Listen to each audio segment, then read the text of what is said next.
This year, winter came early at the end of November, the first snow.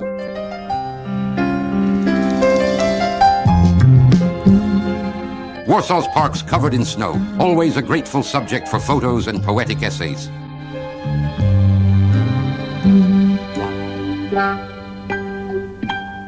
The squirrel was clearly late in preparing its winter stores.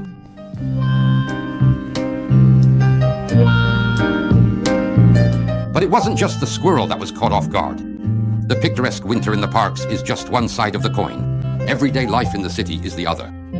The press was flooded with interventions and complaints that, besides the squirrel, winter also caught the road services off guard. As always.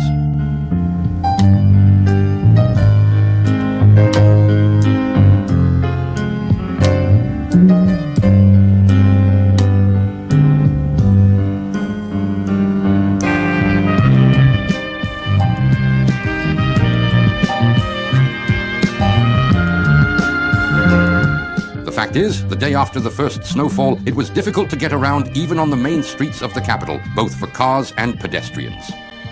It was terrifying to think what would happen if a freeze set in. The freeze did come, and a harsh one at that, but only a few days later, when fortunately the roads were already clean and dry.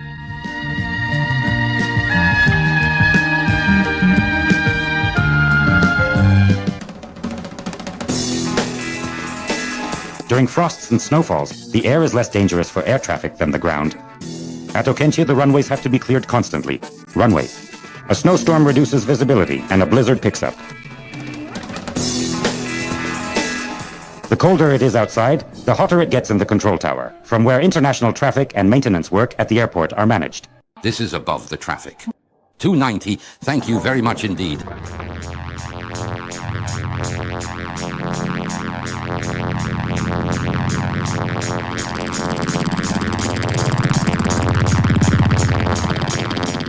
Despite such difficult conditions, air communication with the world has not experienced major disruptions.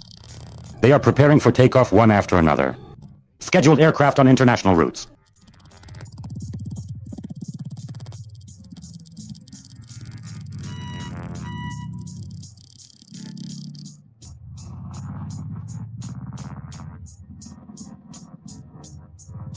Planes arriving in Warsaw must land safely, precisely following the radio instructions from the control tower.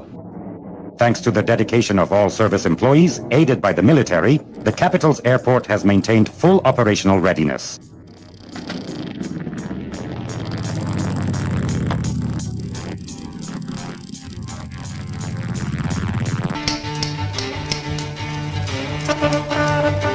Do you recognize this city? Because even the people of Warsaw are having trouble recognizing it. From behind, snowdrifts and piles of snow reaching several meters high. Buried road signs, limited visibility at intersections and when entering the roadway. And of course, a real nightmare when it comes to parking.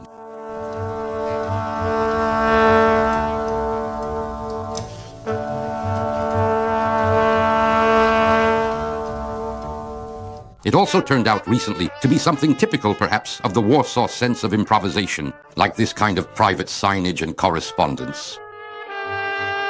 Free until 3 p.m. Cleared of snow for car WM 1835. Not for you, sir.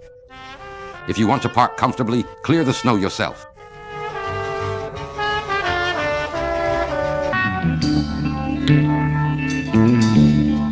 That's how people were driving and sliding around the streets of Warsaw and many other Polish cities during those days. At the end of January, it started snowing again across the whole country. For several hours straight, heavy snow fell in the capital. Strong winds caused blizzards and formed snowdrifts on the streets and roads.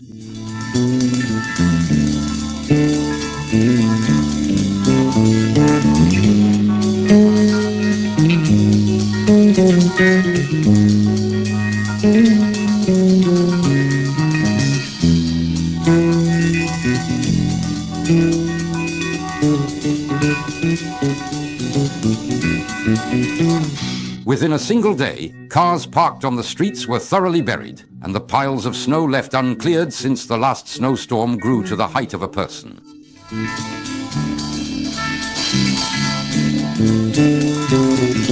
Public transportation was thrown into disarray.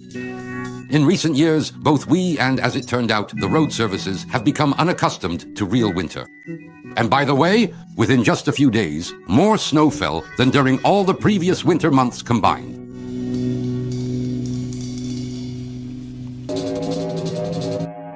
Polish roads, the year 1979. Newsreel operators in several provinces recorded what it was like to travel across Poland this winter. Abandoned cars lined the roadsides, and even the equipment that would now be useful for snow removal was stuck in the drifts. Blizzards alternated with fog and black ice. The results speak for themselves, as you can see. This Syrena car could no longer make it home on its own. On the Krakow-Zakopane highway, snowplows worked day and night, but the road service, the police, and emergency crews also had their hands full. There was plenty of work to do. It was fortunate when it ended with only minor damage. It was much worse when cars wrapped themselves around trees.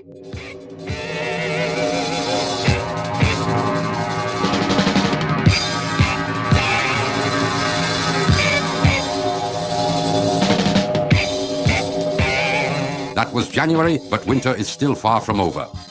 We appeal to drivers, be 3 times more cautious than under normal conditions. This year, and during such a winter, caution will certainly not go amiss.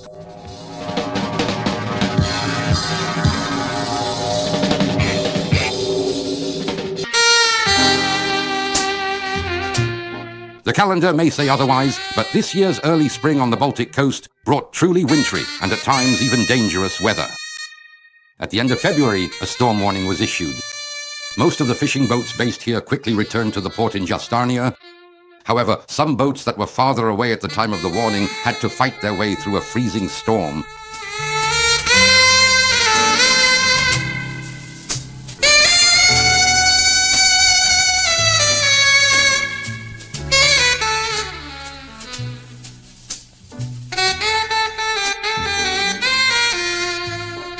They have just completed a difficult, sometimes dramatic voyage.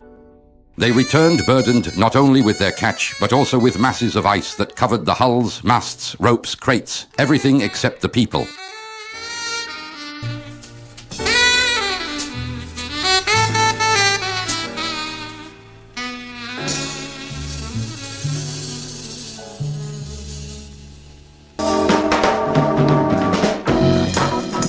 Outside, the wind blows, snow falls, and it's freezing. But here underground, work goes on as usual.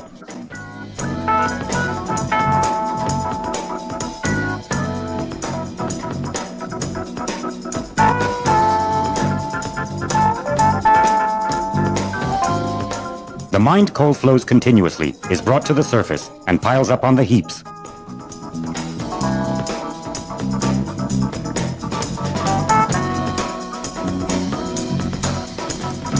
Loaded trains, not without difficulty, make their way out of Silesia.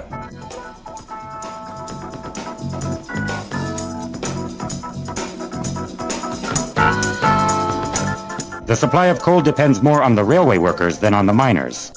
The password fuel should give priority to coal transports and sets of empty coal wagons.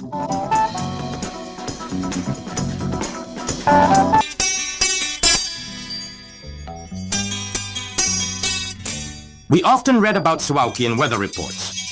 The lowest temperatures, the harshest blizzards. If anywhere, it's in the Suwałki region that winter comes every year. And maybe that's why no one here is ever surprised by it, even though it causes more trouble than in other parts of Poland.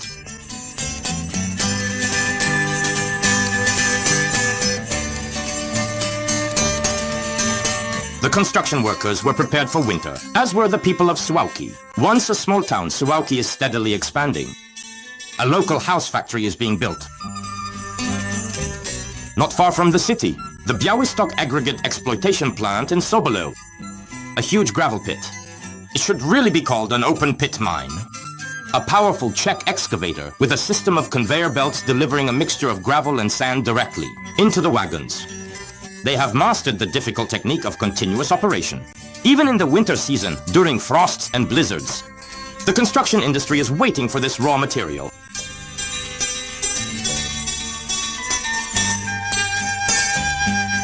Every year, more snow falls on the roads of Suwałki region than on several other provinces in the country combined. Sometimes, such mutual assistance among colleagues is necessary. Road crews are engaged in a constant battle with snowdrifts.